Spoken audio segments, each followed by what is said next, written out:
사랑합니다. 우리는 계속 누가복음의 말씀을 살펴보고 있습니다.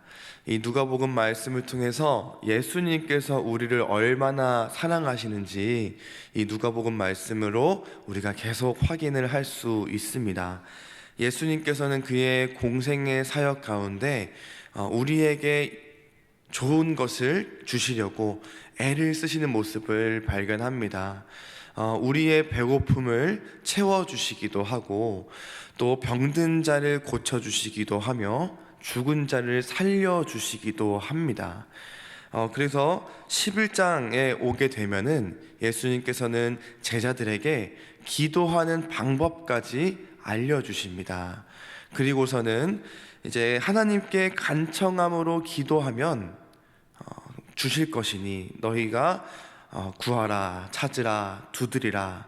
그리하면 너희의 하늘 아버지께서 가장 좋은 것, 성령을 주시지 않겠느냐라는 약속의 말씀을 주시기도 합니다.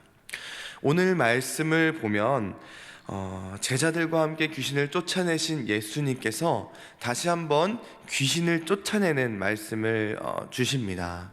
오늘 말씀은 참 귀신 이야기가 많이 나오는데 예수님께서 우리를 이렇게 사랑하셨는데, 이스라엘 백성들을 그렇게 사랑하셨는데 이스라엘 백성들은 예수님을 배척하고 미워하는 모습만 보여주고 있습니다. 배척할 뿐만 아니라 예수님을 시험에 빠뜨릴 목적으로, 생각으로 음모론을 펼치게 되는데요. 지금 예수님께서 말 못하게 하는 귀신 들린 자를 쫓아내셨어요. 어떤 한 사람한테 귀신이 씌었는데 그 귀신이 그 사람을 말을 못하게 하는 겁니다. 말을 못하는 벙어리로 만들어 버린 거죠. 그래서 그 예수님께서 그 말 못하게 하는 귀신을 쫓아내 주십니다. 이 모습들을 보고 무리들이 놀라워합니다. 하지만 동시에 예수님을 비난하기 시작합니다. 어떻게 비난하냐면, 지금 예수는 하나님의 능력으로 귀신을 쫓아낸 것이 아니라 귀신의 왕 바알세불, 그 힘을 얻어서 빌려서 귀신을 쫓아내고 있는 것이다 라는 음모론을 펼칩니다. 또 어떤 이는 예수를 시험하여서 하늘의 표적을 우리에게 보여봐라, 이거 할 수 있어? 저거 할 수 있어? 해봐 라고 무례하게 지금 예수님을 대하고 있는 것이죠. 그런 음모론에도 예수님은 설명을 하고 계세요. 그런 말도 안 되는 이야기에도 예수님은 그들에게 답변을 하고 계시는 겁니다. 어느 나라이든지 어느 지위든지 서로 갈라져, 서로 분쟁하게 되면, 갈라져서 싸우게 되면 그 나라가 어찌 서겠느냐. 갈라져서 싸우면 망하게 될 것이다. 그 집이 갈라져 싸우게 되면 무너지게 될 것이다 라고 말씀을 하십니다. 그러니까 사탄 역시 마찬가지다. 사탄의 나라가 그렇게 서로 갈라져 싸우게 되면 나라나 집이나 사탄의 나라나 그 모든 것이 갈라져 싸우게 되면 무너지고 망하게 될 것이다. 어찌 설 수 있겠느냐라고 말씀을 하십니다. 내가 바알세불의 힘을 입어서 그 귀신을 쫓아낸다면 너희의 아들들은 누구의 힘을 빌려 쫓아내느냐라고 다시 반문하시기도 하며, 그 귀신을 쫓아내는 힘이 너희의 재판관이 될 것이다. 너희의 재판관. 여기서 재판관이라는 것은 우리를 다스리는 힘을 말하는 겁니다. 그러니까 예수님께서 하나님의 손을 힘입어서 귀신들을 쫓아낸다면 그 마음 가운데 하나님의 나라가 임하게 된다. 내가 만약에 귀신의 힘입어서 귀신을 쫓아낸다면 여전히 그 마음은 귀신일 것이고, 내가 하나님의 손을 힘입어 귀신을 쫓아낸다면 그 마음 가운데는 하나님의 나라가 임한다.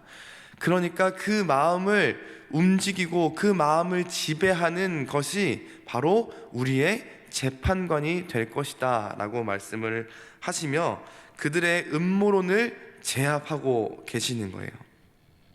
그러면서 이어서 이 이야기에 이어서 강한 자와 더 강한 자의 이야기를 말씀하십니다. 21절부터 보면, 강한 자가 무장을 하고 자기 집을 지킬 때에는 그 소유가 안전하되, 더 강한 자가 와서 그를 굴복시킬 때에는 그가 믿던 무장을 빼앗고 그의 재물을 나눈다 라고 말씀을 합니다. 더 강한 자가 들어오면, 그러니까 내 마음을 사탄이, 귀신이 자리 잡고 있었을 때 더 강한 자인 하나님의 힘을 입어서 쫓아내신다면 그 마음은 더 강한 자가 무장을 하고 그 마음 가운데 있었던 사탄의 더러운 것들을 다 헤집어 놓고 무너뜨리고 하나님의 나라가 임하게 된다라는 것이죠. 더 강한 자가 내 마음의 주류를 이루고 있는 거예요. 자, 그렇다면 너희는 누구의 통치를 받을래? 하나님의 통치를 받을래? 귀신의 통치를 받을래? 라고 말씀을 하는 것입니다. 하나님의 그 마음, 주신 그 마음을 지키지 않으면 어떻게 되는가? 다시 한번 귀신의 이야기로 돌아가 이야기를 하십니다. 어떤 한 더러운 귀신이 있었는데 그 귀신이 그 사람에게서 나와서 이제 물 없는 곳으로 다니며 우리가 쉴 곳이 어디인가 찾으러 다니는데 그 쉴 곳을 찾지 못합니다. 그래서 갈 곳이 없는 귀신이 그 좋았던 내 집으로 다시 돌아가리라 하고 돌아가 보았더니 그 집이 깨끗하게 정돈되고 깨끗하게 수리가 되었다. 그래서 그 전보다 더 강했던 7 귀신까지 데리고 들어와 살게 됩니다. 그래서 그 사람의 형편은 이전보다 더 악하고 더 심하게 되었다라고 말씀을 하죠. 우리 마음 가운데 나쁜 마음이 있을 때, 그리고 귀신 들린 자의 마음이 있을 때 하나님께서, 예수님께서 그 마음을 치유하셔서 그 마음을 하나님의 나라로 바꾸어 주셨는데 그 마음이 깨끗하게 잘 정돈이 되어 있는 겁니다. 그런데 이 깨끗하게 정돈이 되었다라는 시각은 더러운 귀신의 시각이에요. 더러운 귀신이 보았을 때 깨끗하게 정돈되었다라는 것은 정말로 깨끗하게 정돈되었을까요? 아니라는 것이죠. 더러운 귀신이 보았을 때 깨끗한 마음은 더러운 마음입니다. 정리정돈이 되지 않는 마음이에요. 그 마음 가운데 어떠한 하나님의 마음도 느껴지지 않는 마음이 그 마음이라는 것입니다. 그래서 더 악한 7 귀신을 데리고 들어와 살 수 있었다라는 거죠. 그 마음 가운데 있었던 재판관이 누구였냐? 하나님이 아니었다. 그러니 오늘 우리가 생각해 보아야 할 것은 내 마음에 지금 있는 재판관이 누구인가? 내 마음을 이루고 있는 주류가 하나님 나라인가? 아니면 사탄의 힘인가? 이것을 날마다 우리는 살펴볼 수 있어야 합니다. 이 말씀을 듣다 보면 그저 예수님을 적대하고 조롱하는 자들에게 한 말씀이 아니라 예수님을 믿고 예수님을 따르기도 했던 제자들, 즉 우리들을 향한 말씀이기도 합니다. 이 말씀, 이런 신묘막측한 말씀을 하신 예수님을 향해서 어떤 한 여자가 외칩니다. 당신을 뵌 태와 먹인 젖을 가진 여자는 복이 있다. 당신을 기르고 당신을 낳아서 키운 그 여자는, 그 어머니는 복이 있다라고 외칩니다. 그런데 이 말씀을 칭찬인데 받지 않으시고 이렇게 말씀하세요. 정말 복 있는 사람은 그런 사람이 아니라, 그 자가 아니라 하나님의 말씀을 듣고 지키는 사람들이다. 예수님이 진짜 하고 싶은 말씀이신 거죠. 우리의 삶이 나아지고 귀신이 떠나가고 우리의 삶 가운데 어떠한 좋은 일이 일어나는 게 중요한 게 아니라, 내 마음 가운데 하나님의 나라가 이루어졌음에도 그 마음 가운데 하나님의 말씀이 아닌 그저 귀신이 보기에도 깨끗하게만 정리되어 있는, 깔끔하게 아무것도 없는 그 마음이 우리 마음 가운데 있지 않은가 돌아보아야 한다는 것입니다. 하나님의 말씀이 우리 가운데 있어야 합니다.